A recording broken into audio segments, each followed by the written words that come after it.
अगर हल्का हल्का एक्सीडेंट होते हैं ना, जरूरत नहीं है कॉल करने का 999, जो भी है आपका पास पेट्रोल स्टेशन में है। दोस्तों यूही से बहुत ही बड़ी खबर निकल के आ रही है। जो लोग यूही में काम करते हैं, कामगार हैं, मजदूर हैं, तो उन लोगों को अपडेट जानना काफ़ी ज़रूरी है।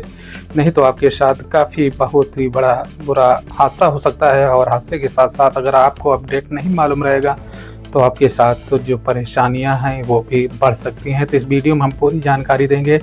और कुछ बड़ी खबरें हैं यूही से, जो वीज़ा से रिगार्डिंग, जैसे कि वीज़ा से काफ़ी लोगों का क्वेश्चन है, क्या हम दुबई के लिए अभी विजिट कर सकते हैं, दुबई की क्या हालात हैं। तो इस वीडियो में हम पूरी आप लोगों के बीच जो दुबई और यूही की अपडेटें हैं वो आप लोगों के बीच हम शेयर करेंगे। जो ज़रूरी अपडेट निकल के आ रही हैं उसी को हम आप लोगों के बीच शेयर करेंगे। बस आप लोगों से एक छोटा सा रिक्वेस्ट रहता है कि वीडियो को आप लोग शुरू से लेकर आखिर तक ज़रूर देखें। और दोस्तों, जो हम खबरें आप लोगों के बीच शेयर करते हैं वो खबरें हम बताते हैं और आप लोगों के बीच रियल शेयर करते हैं। ये फेक अपडेटें नहीं रहती हैं, जो अपडेट रियल रहती हैं उसी को हम आप लोगों के बीच शेयर करने का और पहुँचाने की कोशिश करते हैं। बस आप लोगों का एक सोच होना चाहिए और आप लोगों का एक भरोसा होना चाहिए। चलते हैं दोस्तों, जो बहुत ही इम्पोर्टेंट अपडेट यूही से निकल के आ रही है।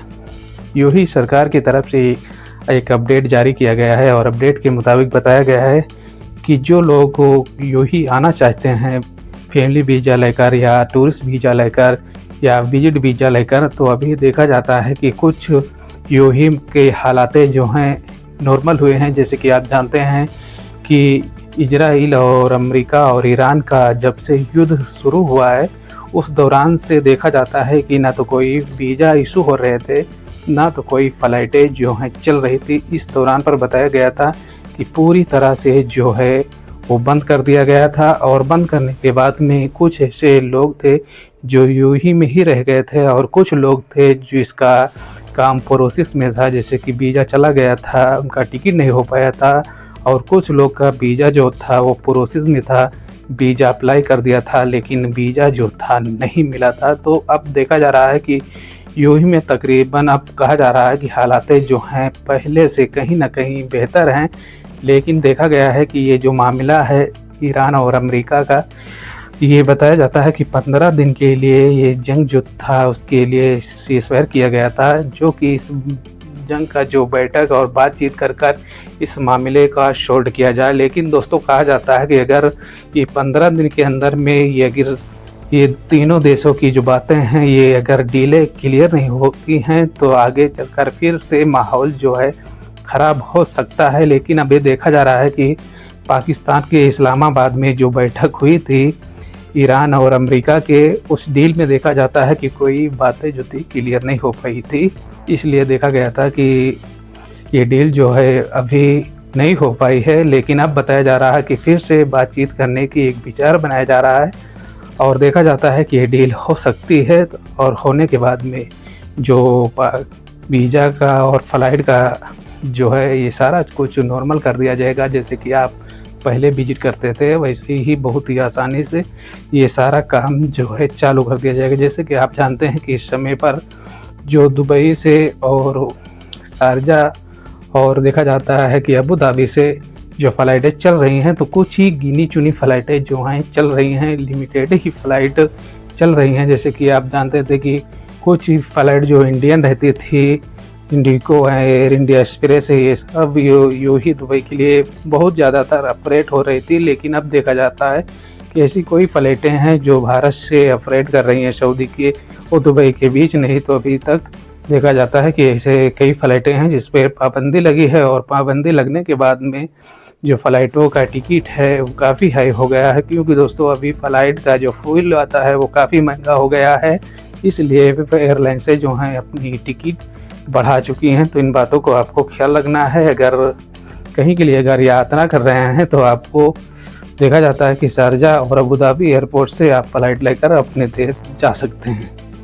दूसरी इम्पोर्टेंट अपडेट जो निकल के आ रही है यूही सरकार की तरफ से, ये बताया गया है कि जो कल की डेट में वो तुर्की में एक बहुत ही बड़ा हमला हुआ है, जिसमें बताया गया है घटना है जहां पर मासूम बच्चे और शिक्षाकर्मियों की गोलीबारी के घटनाएं में कई ऐसे लोग हैं जिसने अपनी जानें गंवा दी है। वहां पर कहा गया है कि यूपी के विदेश मंत्री ने इस घटना का जायजा लिया है और बताया है कि ये बहुत ही दुर्घटना की बात है, जहां पर इस घटने की कुछ बातें की है और उस वक्त अपना विरोध किया है कि ये बहुत ही बड़ा जो बच्चों के स्कूल पर अटैक किया गया है और बच्चे उसमें मासूम बच्चे जो पढ़ रहे थे उनकी जाने गई है और कुछ शिक्षा जैसे कि उसमें टीचर लोग थे उनकी भी घायल होने की कुछ पोस्टिंग की गई है, जहां पर यूएई के विदेश मंत्रालय की तरफ से अपडेट जारी किया गया है कि सऊदी अरब के मोहम्मद बिन सलमान और पाकिस्तान के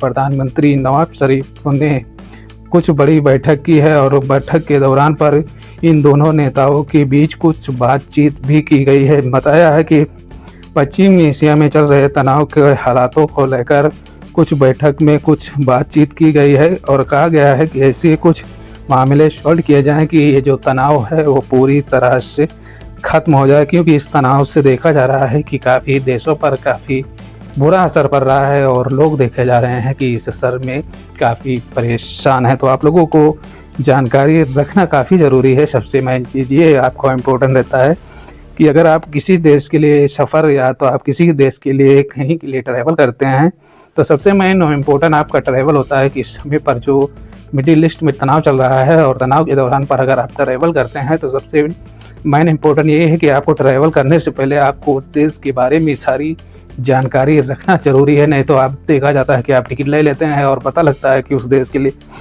फ़्लाइट जो हैं ऑपरेट नहीं हो रही हैं तो आपके साथ काफ़ी समस्या आ जाती हैं और समस्या के साथ साथ देखा जाता है कि आपका जो टिकट रहता है वो भी कैंसिल हो जाता है, आपका जो रिफ़ंड मिलने में भी काफ़ी समय लग सकता है। तो इन बातों को आपको ख्याल रखना है। और देखा जाता है कि कुवैत में कुछ लोगों की गिरफ्तारी की गई है, जिससे लगभग बताया गया है कि कुवैत पुलिस की तरफ से बताया गया है कि लगभग 52 लोगों की 24 घंटे के अंदर में बड़ी मात्रा में गिरफ्तारी की गई है, जहां पर दोस्तों उनका आरोप है कि कुछ ऐसे नियमों का उल्लंघन कर रहे थे। जो बताया गया है कि कुवैत मिनिस्ट्री की तरफ से अपडेट दे दिया गया था कि कोई व्यक्ति कोई कानून का उल्लंघन न करे, नहीं तो उसके ऊपर सख्त कानूनी कार्रवाई की जाएगी। लेकिन आप तो जानते हैं कि कुछ लोग ऐसे रहते हैं कि नियम को नहीं फॉलो करते हैं और जो नियम पर रोक लगाया जाता है उसी नियम को उल्लंघन कर देते हैं। और उल्लंघन करने के दौरान पर बताया गया है कि लगभग 24 घंटे के अंदर में 52 लोगों को गिरफ्तार किया गया है और देखा जाता है कि इनके ऊपर अब सख्त कानूनी कार्रवाई की जाएगी। तो अगर आप भी कुवैत में रहते हैं तो इन बातों को आपको ख्याल रखना है। और किसी के पास और देखा जाता है कि कुछ लोग हैं जो सोशल मीडिया पर गलत अफवाह फैलाते हैं और कुछ ऐसी घटनाएं रहती हैं जो उससे सोशल मीडिया पर अपलोड कर देते हैं, इंस्टाग्राम फेसबुक पर। तो ऐसे लोगों के ऊपर कुवैत सरकार जो है सख्त कानूनी कार्रवाई कर रही है। तो ऐसे घटनाओं से आपको सावधान रहना है। अगर वीडियो में कुछ जानकारी मिली होगी तो चैनल को लाइक और सब्सक्राइब और अपने दोस्तों फ्रेंडों में शेयर जरूर करना। दोस्तों जो बहुत ही इंपॉर्टेंट अपडेटें रहती हैं, ज़रूरी रहती हैं और आप लोगों को अपडेट जो रहती हैं हम प्रूफ के साथ बताते हैं। कोई अपडेट जो है अपने मन से या तो हम अपने पास से बनाकर आप लोगों के बीच नहीं शेयर करते हैं। बस जो असली जानकारी रहती है उसी को हम आप लोगों के बीच पहुंचाते हैं। अगर जानकारी कुछ मिली होगी तो चैनल को लाइक और सब्सक्राइब और अपने दोस्तों फ्रेंडों में शेयर जरूर करना। जय हिंद, जय भारत।